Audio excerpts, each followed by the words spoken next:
The mahogany-paneled courtroom felt like a tomb. Vincent McGarvey, immaculate in a bespoke charcoal suit, radiated an aura of impatient power. His wife, Karen, was 47 minutes late. On the day she was scheduled to sign away their marriage, her half of his fortune, and her future, she had simply vanished. Vincent's lawyer whispered placations, but Vincent just stared at the empty chair beside her counsel. He wasn't worried. He was insulted. This was a pathetic, last-ditch attempt at drama. But as the heavy courtroom clock ticked past the hour, a different feeling began to curdle in the air. Not drama, but dread. The air in courtroom 4B of the Cook County Courthouse was thick with the institutional scent of old paper and stale coffee. It was a cold Tuesday in October, and the gray Chicago sky pressed against the tall, arched windows, promising a miserable afternoon. For Vincent McGarvey, the weather was the only thing that matched his mood. He checked his Patek Philippe for the 10th time. 10:52 a.m. The proceedings were scheduled for 10 a.m. sharp. "Any word, Sarah?" Judge Eleanor Vance asked, her voice cutting through the tense silence. She was a woman in her late 60s with a formidable reputation, her sharp eyes missing nothing from behind her reading glasses. She did not suffer fools, and she despised delays. Sarah Jenkins, Karen Howard's lawyer, stood, her face pale. "No, Your Honor. I've called her cell multiple times. It goes straight to voicemail. I've texted. I've even called her sister in Michigan. No one has heard from her since last night." Vincent scoffed, a quiet, derisive sound that nonetheless filled the room. His own attorney, a sleek corporate shark named Marcus Thorne, shot him a warning glance. "Your Honor," Marcus began, his voice smooth as silk. "My client is, of course, concerned. However, it is not unlike Ms. Howard to be theatrical. Perhaps she's having second thoughts, and has chosen this unfortunate method to express them." The insinuation was clear. Karen was unstable, emotional, unreliable. It was the narrative Vincent had been carefully crafting for the past year, ever since Karen had shocked him by filing for divorce. Judge Vance's gaze shifted to Vincent. She saw a man accustomed to getting his way. Vincent McGarvey was a real estate titan, a man who didn't just own buildings, but seemed to own the very skyline. His power was a palpable force. "Mr. McGarvey," she said, her tone devoid of warmth, "your wife is 7 months pregnant with your child. Her theatrics, as your counsel puts it, seem ill-timed. Is there any reason you can think of why she would miss a hearing she herself requested?" "None that would make any logical sense, Your Honor," Vincent replied, his voice a carefully modulated baritone of feigned concern. "Karen has been under a great deal of stress. I have worried about her mental state. I just want this process to be over so we can co-parent amicably." Sarah Jenkins gripped the edge of her lectern, her knuckles white. Amicably. The word was a vile poison. For the last 6 months, she had listened to Karen detail Vincent's brand of amicability, the subtle threats, the financial strangulation, the isolation from her friends and family. He'd frozen their joint accounts, leaving Karen to live off a court-ordered pittance in a small Lincoln Park apartment while he remained in their sprawling Gold Coast penthouse. He wasn't ending a marriage. He was winning a war, Your Honor. "This is completely out of character for Karen," Sarah insisted, her voice trembling slightly. She was determined to see this through today. She wanted this finalized before the baby comes. She told me last night she had everything ready.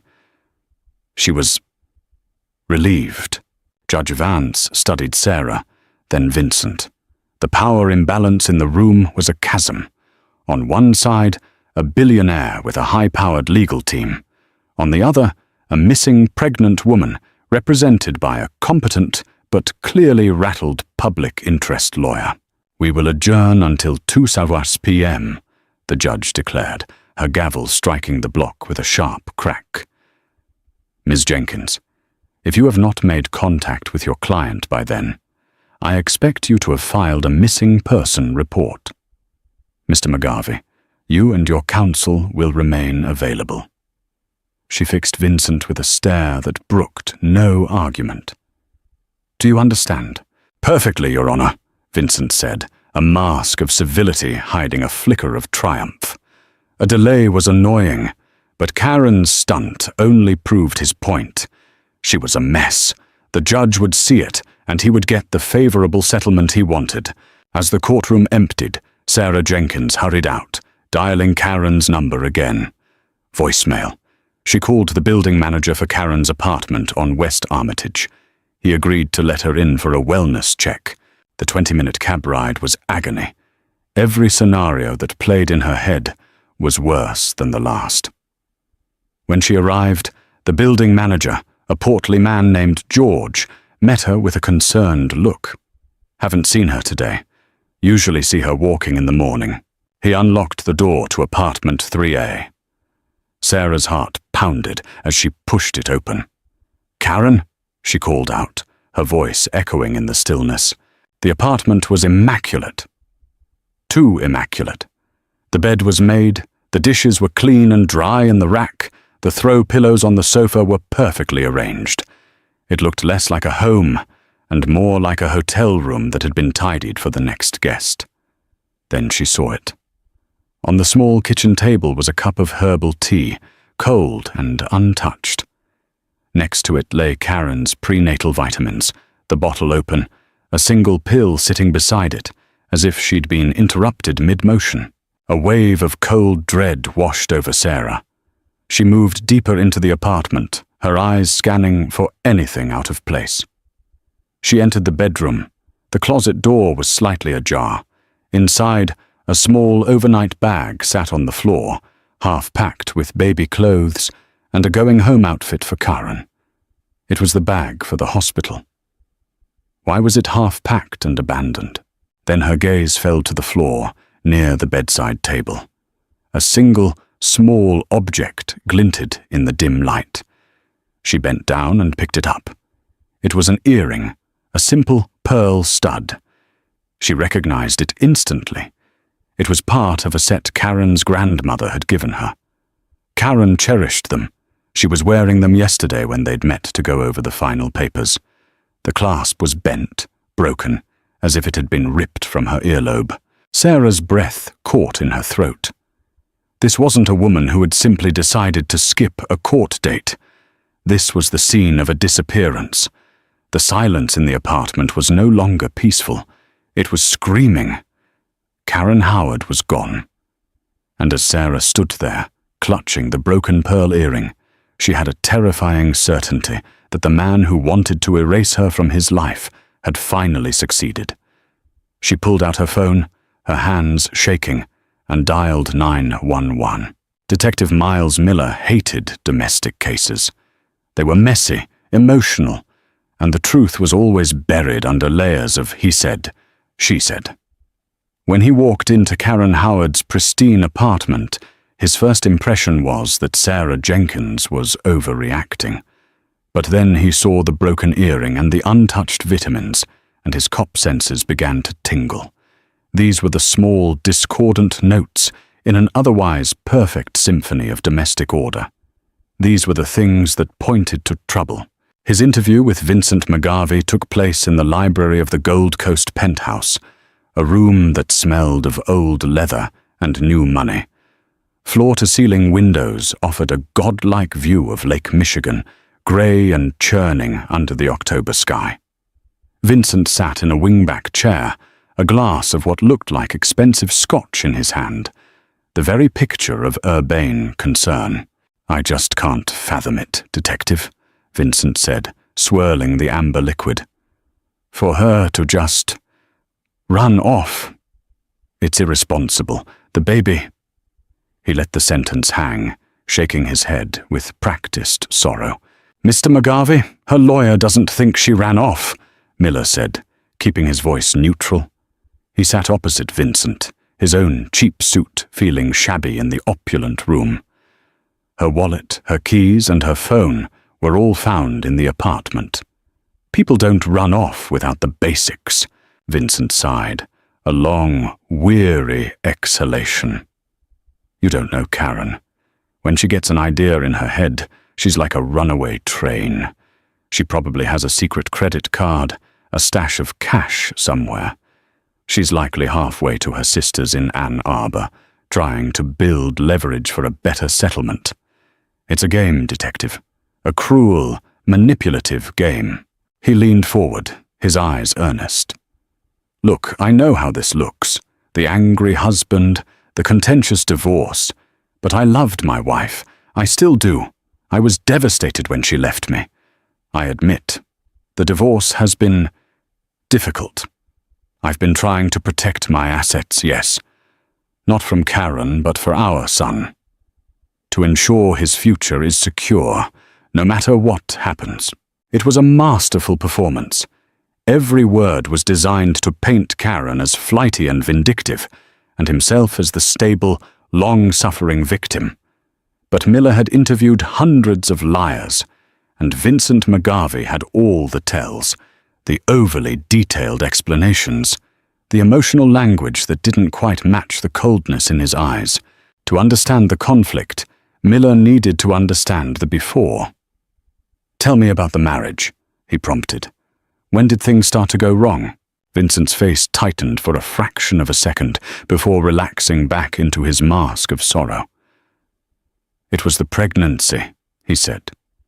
"It should have been the happiest time of our lives. But it changed her."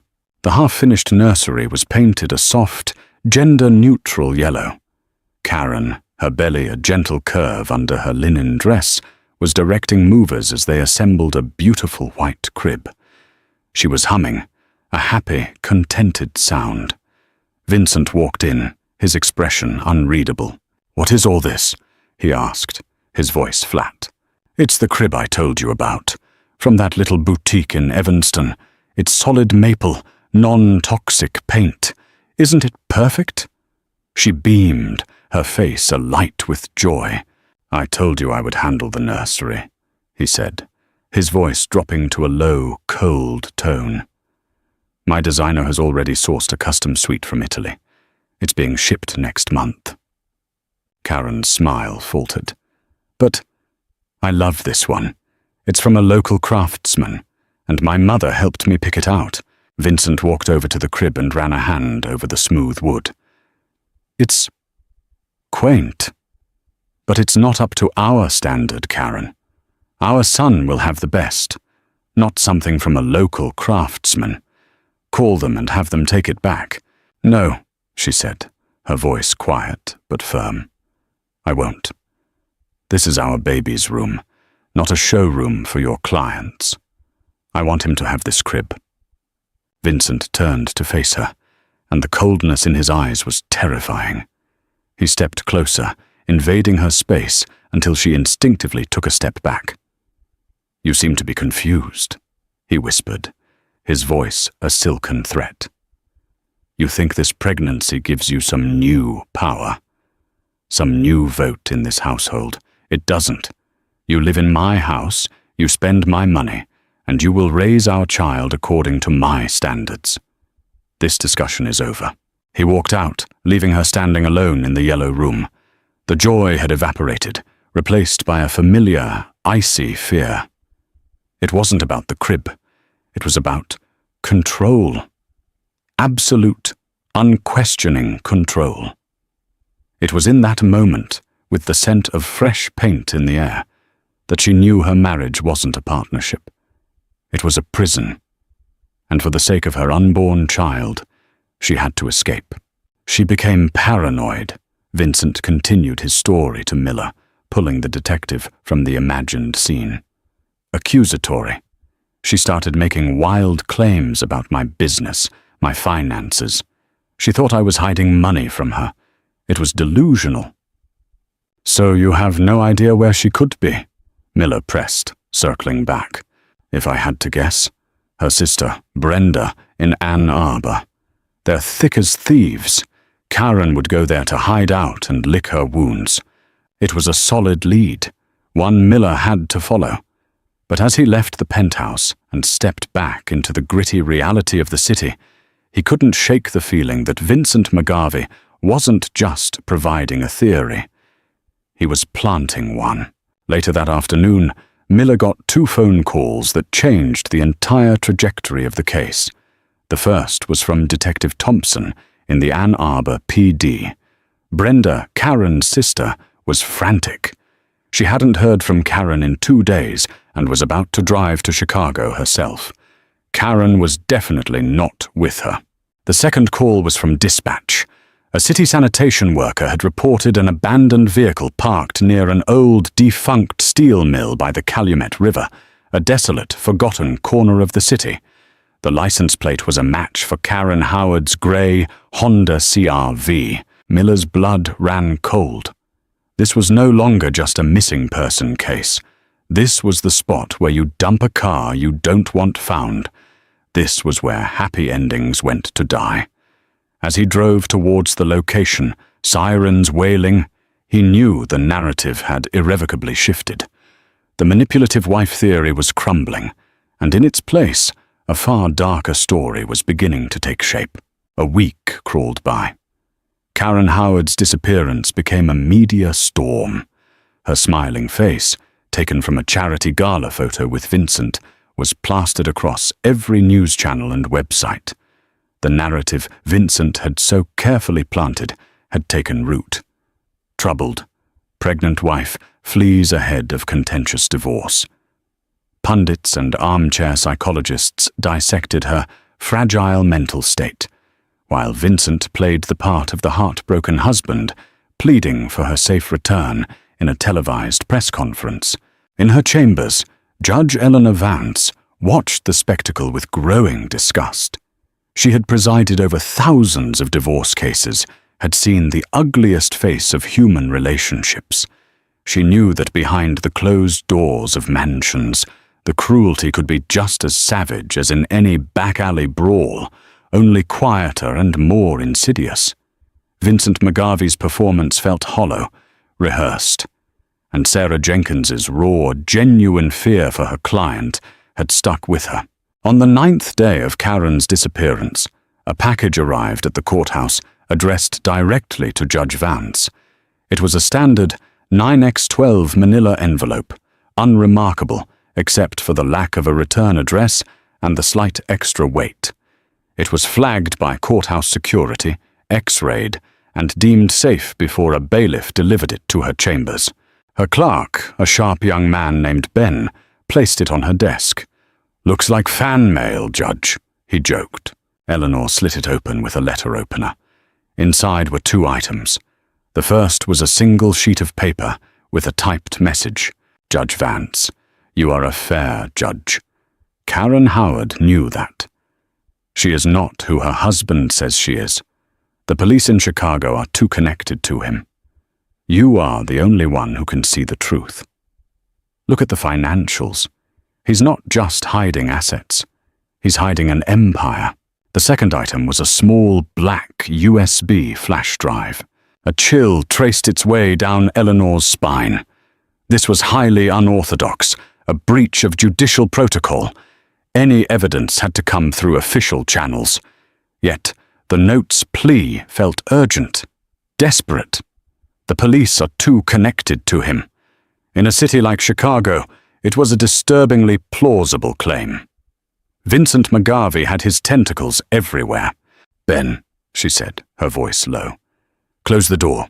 She plugged the USB into her personal laptop, not the court-issued one. A single folder appeared on the screen. It was password protected. But there was another file outside the folder, an audio file named Voicemail Transcript 001. Her heart hammered against her ribs. She clicked on it. The file wasn't a transcript, it was the audio itself. The quality was crystal clear, as if recorded professionally. First, there was Karen's voice, strained but firm. "Karen, I'm not signing the NDA, Vincent. It's a gag order. You're asking me to sign away my right to ever speak about our life, our finances. It's not right. Then came Vincent's voice. It was not the smooth, concerned tone he used for the public. This voice was a shard of ice. Vincent, you are being naive. This is for your protection as much as mine. Our finances are complex. You wouldn't want to be implicated in something you don't understand, would you, Karen? Implicated in what? What don't I understand, Vince? The shell corporations, the transfers to the Cayman Islands? I wasn't just your wife. I was your bookkeeper for 5 years. I know what I saw. A beat of terrifying silence followed. Then Vincent spoke again, his voice dropping to a venomous whisper that made the hair on Eleanor's arms stand on end. Vincent, you will not take my son from me, Karen, and you will not take a single penny more than what I put on the table. You will sign the papers, and you will disappear quietly from my life. Do you have any idea what I'm capable of? Do you really want to find out? The audio ended. Eleanor sat back, her breath catching in her chest. It was a direct threat. This wasn't a difficult divorce. It was coercion, plain and simple. This recording, if authenticated, was a bombshell. While she wrestled with the ethical dilemma of this anonymous, ex parte communication, her eyes drifted back to the note. Look at the financials. The audio was the appetizer. The real meal was in that encrypted folder. She couldn't use this evidence in the divorce proceeding. But Karen Howard wasn't just a party in a civil suit anymore. She was a missing person, a probable victim of a violent crime. The rules had changed. Eleanor picked up her phone and dialed the direct line for Detective Miles Miller at the 18th District. "Detective," she said, her voice firm and resolute. "This is Judge Vance. I believe I have something you need to see regarding the Karen Howard case. Something that suggests you're not looking for a runaway wife. You're looking for a man who would do anything to keep his secrets buried." As she spoke, she stared at the encrypted folder on her screen. She didn't know who had sent it, but she understood the strategy. The sender hadn't trusted the police, but they had trusted the integrity of the court. They had trusted her. And Eleanor Vance would be damned if she let them down. The package had changed everything, and for Vincent McGarvey, the clock had just started ticking. Detective Miller listened to the audio file in the sterile quiet of Judge Vance's chambers, his expression grim. The voice on the recording was unmistakably Vincent McGarvey's, but stripped of its public charm, it was the voice of a predator. The threat was chillingly clear. This wasn't a domestic dispute. It was the motive for a potential murder. "This changes the game," Miller said, looking at the judge. "But it's anonymously sourced. Admissibility is a nightmare." "I'm aware, Detective," Judge Vance replied, her gaze fixed on the laptop screen. But the note said the real story was in the financials. The audio file was just to get our attention. "This is a criminal matter now. That USB drive is probable cause. Get a warrant. Get it opened." It took the Chicago PD's cybercrime unit less than 24 hours to crack the encryption. What they found was staggering. It was a meticulously organized digital archive, a shadow ledger of Vincent McGarvey's entire business empire. It detailed a breathtakingly complex web of shell corporations, illegal offshore accounts, and a systematic money laundering operation that moved tens of millions of dollars through his real estate projects. He was using construction budgets to wash dirty money for some of the city's most dangerous players. The divorce wasn't just about protecting his wealth from Karen. It was about protecting his entire criminal enterprise from exposure. Karen, who had managed his books in the early years of their marriage, was the one person who could decipher the labyrinth. She wasn't just a disgruntled wife. She was a material witness to federal crimes. Her pregnancy and the impending divorce discovery process had put a ticking clock on his freedom. He had to silence her before she could ever testify. The digital files were a ghost telling a story. They contained scanned documents, encrypted emails, and spreadsheets that Karen had clearly been collecting for years. This was her insurance policy. Karen sat at her home office desk late at night, the rest of the penthouse silent. Vincent was in Shanghai for the week. For months, a nagging inconsistency she'd spotted years ago had been bothering her. A project in the South Loop where the concrete budget was triple what it should have been. At the time, Vincent had dismissed it as a clerical error from a subcontractor. She'd been young and trusting and had let it go. Now she couldn't.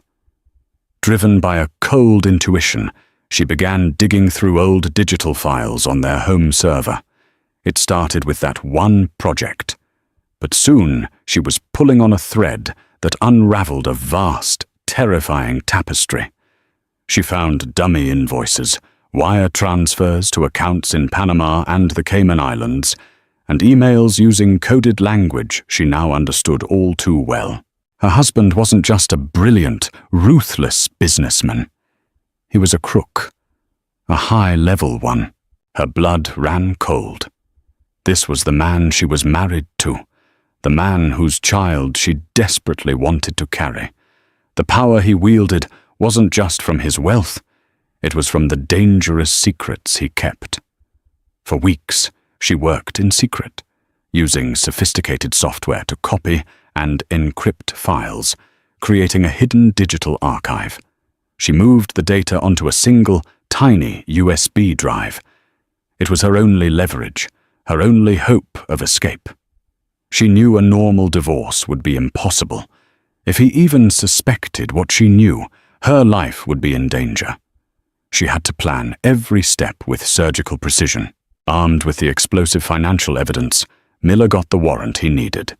He assembled a task force. They would hit Vincent's office and penthouse simultaneously. It was a massive operation, a coordinated strike against a king in his castle. Miller led the team into the pristine, minimalist lobby of McGarvey Properties. The receptionist's eyes went wide as a dozen plain-clothed and uniformed officers swarmed in. "Detective Miller, Chicago PD, we have a warrant to search the premises." They found Vincent in his corner office, on a conference call, the picture of calm authority. When Miller entered, Vincent's face went through a rapid series of emotions. Surprise, then annoyance, and finally, a flash of pure, unadulterated fury. "What is the meaning of this?" he boomed, standing up. "You can't just barge in here." "We can and we are," Miller said flatly, handing him the warrant. "I suggest you call your lawyer." As his team began methodically seizing computers and files, Miller conducted his own search of Vincent's personal office. It was obsessively neat. The desk was a vast expanse of polished mahogany, holding only a laptop, a phone, and a framed photo of him and Karen in happier times. Miller's eyes narrowed at the photo. A prop. He ran his hands under the desk, searching for anything unusual. His fingers brushed against a small, magnetic lock. He pressed it, and a hidden compartment on the side of the desk clicked open with a soft hiss. Inside was a burner phone, a fake passport with Vincent's picture but a different name, and 2 first-class plane tickets to the Cayman Islands. They were dated for October 24th, the day after the divorce was supposed to be finalized. This was the smoking gun. Vincent wasn't planning on co-parenting. He wasn't planning on staying in Chicago. He was planning to clean out his accounts and run, leaving Karen with nothing, and his criminal associates holding the bag. But there was still no sign of Karen. The plan hinged on her being out of the picture. The discovery of the abandoned car, the lack of any activity on her bank accounts, it all pointed to the worst possible conclusion. Miller looked at the plane ticket in his hand. One for Vincent McGarvey, one for an alias. No ticket for his wife. The narrative was complete. Vincent was going to force Karen to sign the divorce papers, which included a draconian NDA, likely under threat. Then he would make her disappear, finalize the transfer of his clean assets, and vanish himself before anyone realized she was gone for good. The raid was a success, yielding mountains of evidence. But as Miller stood in the center of Vincent's crumbling empire, a single, horrifying question remained. He had the motive, he had the plan, but he still didn't have the victim. Where in God's name was Karen Howard? The interrogation room was small, grey, and smelled of disinfectant and fear. Vincent McGarvey sat at the metal table, his bespoke suit now rumpled, his composure finally cracking at the edges. His lawyer, Marcus Thorne, looked shaken. For 2 hours, Detective Miller and a stern-faced assistant U.S. attorney had laid out their case. The audio recording of his threat played first, echoing in the cramped room. Vincent paled. They presented the financial documents, a mountain of evidence detailing his money laundering scheme. His face hardened. Finally, Miller placed the burner phone, the fake passport, and the plane tickets to the Caymans on the table. "You were planning on running, weren't you, Vince?" Miller asked, his voice quiet. "The day after the divorce was final. You'd have your freedom, your money, and your pregnant wife would just be gone. A tragic mystery. Tell us where she is, and maybe we can talk to the U.S. attorney about taking the death penalty off the table." "This is insane," Vincent snarled, his voice a low growl. "I didn't harm my wife. I loved her. She ran away. This is all a fabrication, a setup." "Who set you up, Vince?" Miller pressed. "The ghost of your wife.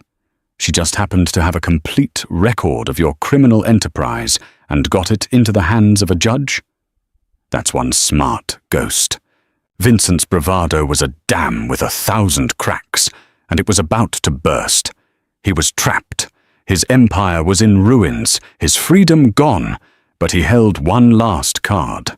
They couldn't prove he'd killed Karen. Without a body, a murder charge would be difficult. He clung to that, his expression turning into a smug mask. Just then, there was a knock on the interrogation room door. A uniformed officer leaned in. "Detective, Ms. Jenkins is here. She says she has someone who wants to make a statement." Miller frowned. "Tell her to wait." "Sir," the officer insisted, "I think you want to see this." A wave of irritation and curiosity washed over Miller. He walked out of the interrogation room into the bustling squad room. Sarah Jenkins stood by the main desk, her expression a mixture of relief and steely resolve. And next to her, looking pale but very much alive, was Karen Howard. She was wearing simple maternity jeans and a sweater, her hand resting protectively on her swollen belly. The sight of her sent a jolt through the entire room. Miller stared, speechless. He had been so certain he was working a murder case. "Karen," he finally managed to say. "Detective," she said, her voice steady. "I believe you've been looking for me." Miller led her to a private office, away from the prying eyes of the squad room. Sarah followed, a protective presence at her side. "Where have you been?" Miller asked, his mind reeling. We thought you were dead." Karen took a deep breath. "I've been in a safe house in Wisconsin since the morning of the divorce hearing. My sister Brenda helped me get there." She then laid out her entire plan, and Miller listened in stunned admiration. She wasn't a victim who had been kidnapped. She was the architect of her own liberation. "I knew Vincent would never let me go peacefully," she began. "Not with what I knew about his business. The divorce hearing wasn't an escape route. It was a deadline. He would have used it to corner me, threaten me, and then make sure I could never talk." She had planned her disappearance for months. The half-packed hospital bag, the untouched tea, all calculated details to create a scene of abduction. Her best friend from college, a tech genius, had helped her stage the abandoned car, wiping it clean of prints and leaving it in a place that screamed foul play. She had intentionally ripped her own earring out to leave behind a sign of a struggle. "I couldn't go to the police," she explained, looking Miller in the eye. "Vincent has boasted for years about the judges and cops on his payroll. I didn't know who I could trust. But I researched Judge Vance. I read her rulings. She was tough, independent, and incorruptible. I knew if I could get the evidence to her, she would do the right thing. She was the one who had sent the package. She had orchestrated the entire takedown from afar, waiting, praying that the seeds she planted would bear fruit. It was the only way," she said, her voice thick with emotion, "to protect my baby, to ensure he would never be raised by that man." Miller was awestruck by her courage and ingenuity. She hadn't just run. She'd set a brilliant, intricate trap using Vincent's own arrogance and criminality against him. "He's in interrogation room 2, Miller said. "He's still denying everything." A hard, determined light entered Karen's eyes. "I want to see him." Miller led her to the observation room, the one with the two-way mirror looking into where Vincent was being held. Vincent was pacing now, ranting at his lawyer, a caged animal. "Turn on the speaker," Karen said. Miller flipped the switch. Her voice, clear and strong, filled the small grey room. "Hello, Vincent." Vincent froze. He slowly turned towards the mirror. He couldn't see her, but he knew that voice. It was the voice from his nightmares, the voice he thought he had silenced forever. "It's over," Karen said, her hand on her belly. "Your threats don't work anymore. Your money is gone. Your power is gone. You tried to erase me, but you failed. My son will grow up knowing his mother was strong, not that his father was a monster. You will never touch us again." A primal roar of fury and disbelief erupted from Vincent. He finally saw it, not her reflection, but the truth of his defeat. The woman he had underestimated, bullied, and tried to destroy was standing on the other side of the glass, whole and victorious. He lunged at the mirror, his fists hammering against the glass, his face contorted in a mask of pure hatred. "You!" he screamed, his voice cracking. "You bitch!" Officers rushed in and subdued him. As they cuffed him, his eyes, wild and defeated, were still locked on the mirror. On the other side, Karen Howard didn't flinch. She simply watched, a single tear tracing a path down her cheek. It wasn't a tear of sadness, but of profound, long-awaited release. The power dynamic had not just shifted, it had been shattered. She was free. 6 months later, spring had arrived in Ann Arbor, Michigan, painting the world in shades of green and gold. The air was soft and smelled of lilac and damp earth. In a small, charming bungalow with a wide front porch, Karen Howard rocked gently in a wooden glider, her newborn son, Leo, sleeping peacefully in her arms. The frantic terror of the past year felt like a lifetime away, a story that had happened to someone else. Vincent McGarvey had been denied bail, facing a mountain of federal charges for fraud, money laundering, and racketeering. His legal battles would consume the rest of his life. His empire had crumbled spectacularly, taking down several corrupt city officials with it. The media, which had once painted Karen as an unstable runaway, now hailed her as a brilliant strategist, a symbol of resilience. But Karen ignored the noise. She had won her freedom, and she was using it to build a quiet, meaningful life. Her sister Brenda lived just a few blocks away, and her days were filled with the simple, profound rhythms of new motherhood. Late-night feedings, morning walks in the park, the warmth of a tiny body nestled against her chest. One sunny afternoon, a car pulled up to the curb. An elegant woman with short, silver hair stepped out. It was Eleanor Vance. She had retired from the bench a month after Vincent's arrest. "I hope I'm not intruding," Eleanor said, smiling warmly as Karen met her on the porch. "Not at all, Judge," Karen said, her own smile genuine. "It's an honor to have you." They sat on the porch, sipping iced tea, the baby monitor crackling softly between them. They didn't talk about Vincent or the trial. Instead, they talked about second chances, about the surprising strength women find in the face of impossible odds. "What you did, Karen. The courage, the sheer intelligence of it," Eleanor said, her voice filled with admiration. "In 30 years on the bench, I've never seen anything like it. You didn't just escape. You brought a corrupt institution to its knees." "I did what I had to do for him," Karen said, glancing towards the nursery window. "I wanted him to be born into a world without his father's shadow." Before she left, Eleanor handed Karen an envelope. "A few of us started a little fund after we retired, for women like you, to help with fresh starts." Karen opened it later. It was a check for a substantial amount. It was then that a new idea began to form, a purpose that extended beyond her own hard-won peace. A year later, the Howard Foundation for Economic Justice opened its doors in a modest Ann Arbor office.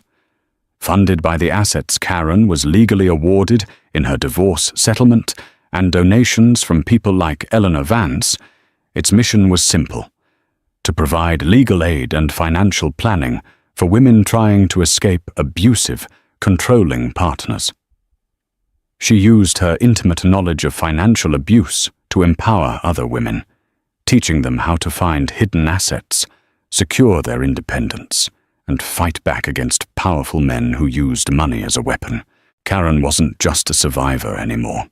She had taken the ugliest parts of her life and transformed them into a source of hope for others. She was building a new kind of empire, one founded not on greed and fear, but on courage and compassion. One evening, as the sun set, casting long shadows across her peaceful backyard, Karen watched a now toddling Leo chase after a firefly.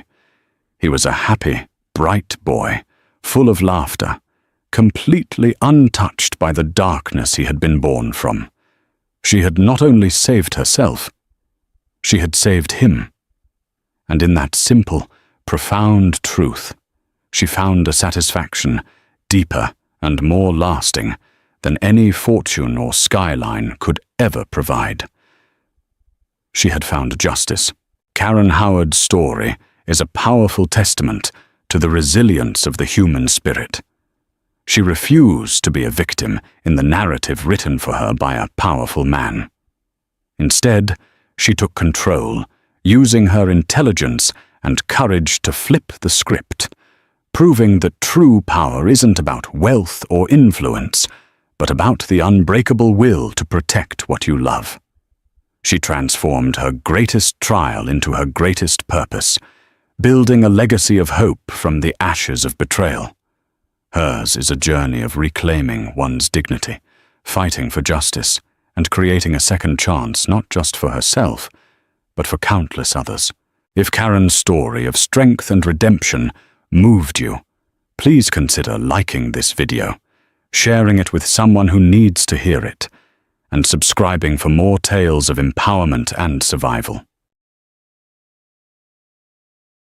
They said I was just the pretty face who married money. But when my husband stole my grandmother's $50 million to buy his mistress a mansion, they forgot one thing. I'm Florence Bennett's granddaughter, and Bennett women don't just get even. We get everything. This is how I took it all back. Before we dive into this story, hit that subscribe button and turn on notifications because you won't believe how this ends. And stick around until the very end. The final twist will blow your mind. Now let me take you back to where it all started. My name is Gabrielle, and 8 years ago, I married William Sterling. On paper, he was everything: successful, charming, wealthy, beyond measure. He built his fortune in commercial real estate development, buying up shopping centers and office buildings across the East Coast. When we met at a charity fundraiser in Manhattan, I was 26 and working as a marketing consultant. He was 35, confident, and he made me feel like I was the only woman in the room. 6 months later, we were married in a ceremony that made the society pages. For years, I played the role perfectly. The dutiful wife who showed up to galas in designer gowns, who smiled for photos, who raised our two beautiful children, Tyler and Ava, in our sprawling mansion in Connecticut. I loved my kids more than anything in this world, and for a long time, I convinced myself I had everything I needed. But looking back now, I can see how I'd slowly made myself smaller to fit into William's world. I stopped working. I stopped having opinions that contradicted his. I became the woman he wanted me to be, not the woman my grandmother raised me to be. My grandmother, Florence Bennett, was a force of nature. She grew up in Georgia with nothing but determination and a dream. She opened her first restaurant in Atlanta in the 1970s,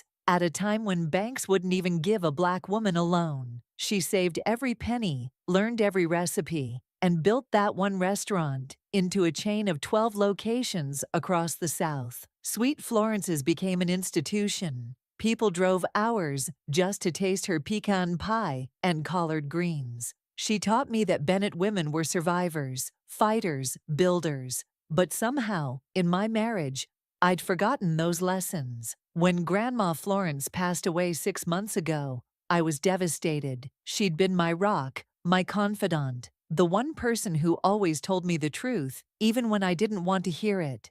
At the reading of her will, I discovered she'd left me $50 million. $50 million. The culmination of decades of hard work, sacrifice, and business savvy. She'd put it in a trust specifically for me, with instructions that it was to secure my future and my children's future. I cried reading her letter. She wrote that she wanted me to always have my own money, my own power, my own choices. At the time, I thought it was just her being protective. I didn't realize it was a warning. William was thrilled about the inheritance, too thrilled. He immediately suggested that he should help me manage it. After all, he said, he understood investments and business in ways I didn't. He convinced me to make him a co-trustee, saying it would be easier for tax purposes and estate planning. I trusted him. He was my husband, the father of my children. Why wouldn't I trust him? So I signed the papers his lawyers drew up, giving him equal control over my grandmother's money. That was my first mistake. The changes started slowly. William began staying late at the office more often.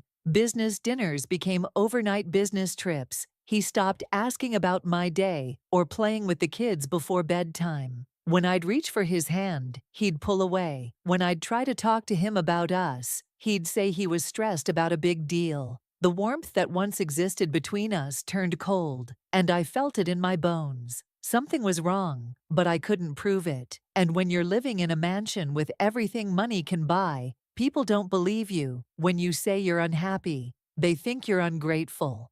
Then came the night that changed everything. It was a Tuesday in October, and William had left for work early, forgetting his laptop on the kitchen counter. His phone rang while he was gone, and I saw the screen light up with a message.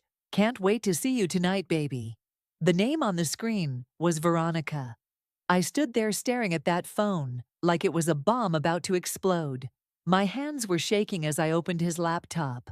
I told myself I was being paranoid, that there was probably an explanation, but I had to know. The laptop wasn't password protected, or maybe he'd been careless. Either way, I got in, and what I found destroyed me. Emails from a luxury real estate agent about a private purchase, a $12 million beachfront estate in Miami. The buyer's name on all the documents was Veronica Grant. I searched her name and found her LinkedIn profile. She was William's executive assistant, young, beautiful, blonde, everything I wasn't. But that wasn't even the worst part. The worst part was where the money came from. I spent the next 3 hours going through everything on that laptop: bank statements, wire transfer receipts, trust documents. William had been systematically stealing from my grandmother's inheritance. $18 million had already been moved out of the trust into shell companies and then into accounts I'd never heard of. The Miami mansion for Veronica cost $12 million. There were receipts for jewelry worth $400,000, a Mercedes G-Wagon for $180,000, private shopping sprees at Chanel and Gucci, even plastic surgery procedures. My husband had been using my dead grandmother's money to fund his mistress's entire lifestyle. I sat on that kitchen floor and cried until I couldn't breathe. This wasn't just betrayal. This was theft. This was him spitting on my grandmother's legacy, on everything she'd worked for. He'd looked me in the eyes every day for months while robbing me blind. And he'd done it so smoothly, so confidently, because he thought I was too naive to notice, too trusting, too weak. When William came home that night, I was waiting for him. I had printed out everything: bank statements, emails, photos from the private investigator I'd hired that afternoon. Yes, I'd moved fast. When you grow up hearing stories about your grandmother outmaneuvering racist business partners and crooked contractors, you learn to act quickly. I laid it all out on the dining room table, like evidence at a crime scene. I'll never forget the look on his face when he walked in and saw it. First, shock, then anger. He didn't even try to deny it at first. He just got furious that I'd gone through his things. Can you believe that? He was angry at me for discovering his theft. Then he switched tactics. He said I was blowing things out of proportion, that he was making investments with the trust money that would pay off big. He called me paranoid and ungrateful. He said I wouldn't understand business and that I should trust him. When that didn't work, he got mean. He told me that if I made trouble, he'd take my kids away from me. He'd use his lawyers and his money and his connections to prove I was an unfit mother. He'd make sure I got nothing in the divorce. Nothing. That night, sleeping in the guest room with my children down the hall, I made a decision. I wasn't going to be small anymore. I wasn't going to be quiet. My grandmother had faced down worse than William Sterling, and she'd won every single time.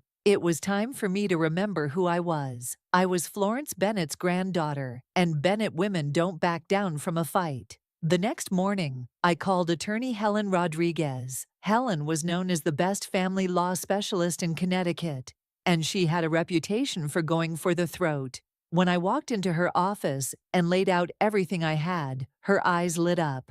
She told me this wasn't just a divorce case. This was fraud. This was embezzlement. This was forgery, because William had forged signatures on some of the trust transfer documents. We could pursue criminal charges if we wanted to, but a civil suit would be faster and more effective. She asked me one question: how far are you willing to go? I looked her dead in the eye and said, all the way. We built our case carefully. Helen brought in Bernard Thompson, a forensic accountant who could trace money through the most complicated schemes. Bernard was brilliant. Within 2 weeks, he'd mapped out every single dollar William had stolen. Trust funds moved to shell companies with names like Sterling Investments, LLC, and Coastal Properties Group. Wire transfers to Veronica's personal accounts. Properties purchased in her name. Credit card statements showing luxury purchases. Bernard even found text messages William had deleted from his cloud backup. Messages where he and Veronica discussed how to hide the money from me. They'd been so arrogant, so confident they'd never get caught. When William found out I'd hired lawyers, he declared war. He emptied our joint bank accounts overnight. Every credit card in my name was suddenly canceled. I went to the grocery store, and my card was declined. That's how petty he got. His lawyers sent me threatening letters saying I'd fabricated evidence, that I was mentally unstable, that I was trying to destroy a good man's reputation out of spite.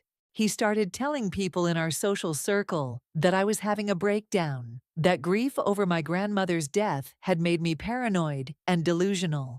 And you know what? A lot of them believed him, because William Sterling was rich and powerful and charming, and I was just the wife. But I had something William didn't expect. I had the truth, and I had documentation to prove it. Helen filed a lawsuit against William for fraud, embezzlement, and breach of fiduciary duty. We filed for divorce. We got a court order freezing all the trust accounts so he couldn't steal another penny. We filed a criminal complaint with the state attorney's office for forgery, and we subpoenaed Veronica Grant to testify under oath about her relationship with William and the source of her sudden wealth. The preliminary hearing was brutal. William's lawyers attacked me from every angle. They said I was a gold digger who married for money and now wanted more. They claimed I'd known about the trust transfers and approved them. They tried to make me look stupid, like I didn't understand my own grandmother's will. But Helen was ready for all of it. Bernard took the stand and walked the judge through every fraudulent transaction, with spreadsheets and bank records. We showed the forged signatures alongside my real signature, and even a child could see they didn't match. We presented emails where William explicitly told Veronica to keep their relationship and the money transfers secret from me. Then Veronica testified. She walked into that courtroom in a cheap suit, trying to look innocent. At first, she tried to protect William. She said they were just friends, that the Miami house was an investment property she was managing for him. But Helen destroyed her on cross-examination. Under oath, facing perjury charges, Veronica cracked. She admitted that she and William had been having an affair for over 2 years. She admitted he'd told her he was going to leave me and marry her. She admitted he'd bought her the house, the car, the jewelry, everything. And when Helen asked where the money came from,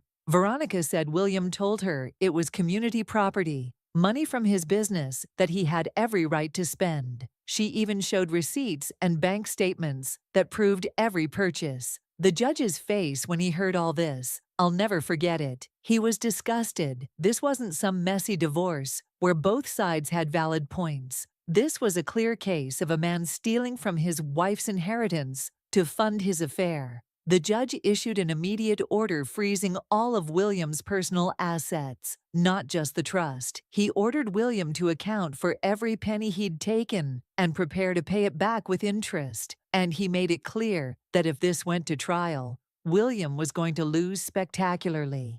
The media got hold of the story, and suddenly William Sterling wasn't Connecticut's golden boy anymore. He was a thief and a cheater who'd stolen from his dead mother-in-law's legacy. Business partners started distancing themselves. The board of directors at his company launched an internal investigation. Investors got nervous. His carefully built reputation crumbled in a matter of weeks. Meanwhile, people who'd believed his lies about me started calling to apologize. Society friends who'd frozen me out suddenly wanted to do lunch. It was fascinating watching how quickly people switch sides when the power dynamic shifts. William's lawyers knew they couldn't win in court, so they came back begging for a settlement. Their first offer was insulting. They wanted to return $30 million of the $50 million stolen, give me $2 million in the divorce, and joint custody of the kids. Helen laughed in their faces. We rejected 3 offers before they finally came back with terms we could accept. Full restoration of the $50 million inheritance, plus $8 million in damages for emotional distress and punitive measures. An additional $15 million lump sum divorce settlement from William's personal fortune. $75,000 per month in child support. Full physical custody of Tyler and Ava, with William getting supervised visitation. Only I kept our Connecticut mansion. And William was forced to sell the Miami property and use the proceeds to pay back the trust. Veronica got fired and sued separately for conspiracy to commit fraud. She lost everything: the house, the car, the jewelry. All of it was seized and sold. Last I heard, she was working retail somewhere in Florida, probably wondering how she went from luxury shopping sprees to ringing up other people's purchases. I don't take pleasure in her downfall, but I don't feel sorry for her either. She knew what she was doing. They both did. As for William, his real estate empire took a massive hit, losing the lawsuit, and the scandal cost him millions in business deals and investor confidence. He went from being worth over $300 million to barely half that. He sees our kids twice a month with a social worker present because the court didn't trust him to be alone with them after everything he'd done.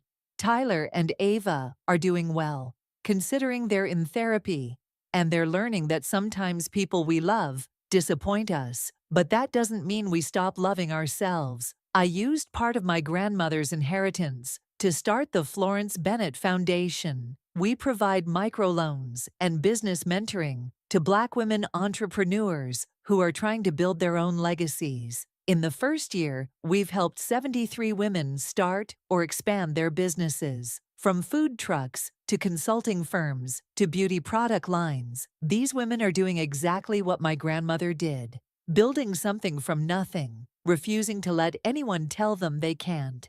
People ask me if I'm angry about what happened, about all those years I wasted with William.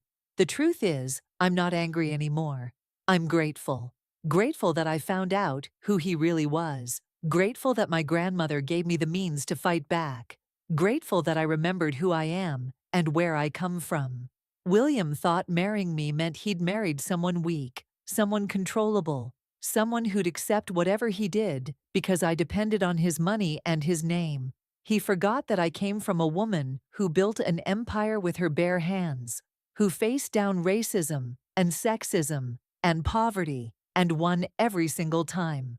My grandmother used to tell me, "Baby girl, never let anyone make you small. You're a Bennett woman, and we don't shrink for anybody." For years in my marriage, I'd forgotten that. I'd made myself smaller to keep the peace, to fit into William's world, to be the wife he wanted instead of the woman I was born to be. But when he stole from my grandmother's legacy, something woke up inside me. That fighter, that Bennett woman who doesn't back down. She came roaring back to life. It's been 6 months since the settlement was finalized. I'm dating again. Nothing serious, just rediscovering what it feels like to be seen and appreciated for who I really am. The kids are thriving. Tyler made the soccer team, and Ava is taking piano lessons. We have family dinners every night, and the house feels like a home now instead of a museum. I'm even thinking about going back to school, maybe getting my MBA. My grandmother built her empire without any formal business education, but I've got the luxury of time and resources to do things differently. Last week, I drove past one of William's office buildings downtown. There was a "for sale" sign out front. His company is selling off assets to stay afloat. I didn't feel vindictive or satisfied seeing it. I just felt free. Free from the weight of pretending. Free from the fear of speaking up. Free from making myself small. They thought I was just a trophy wife who got lucky. They thought I'd roll over and accept whatever scraps William and his lawyers threw at me. They forgot that I'm Florence Bennett's granddaughter. And Bennett women don't just get even, we get everything. If this story inspired you, smash that like button and share it with someone who needs to hear this message. Drop a comment and tell me, would you have fought back or walked away? Subscribe for more stories about women who refuse to stay silent. Remember, you're stronger than you think, and nobody can take what's rightfully yours without a fight. I'll see you in the next one.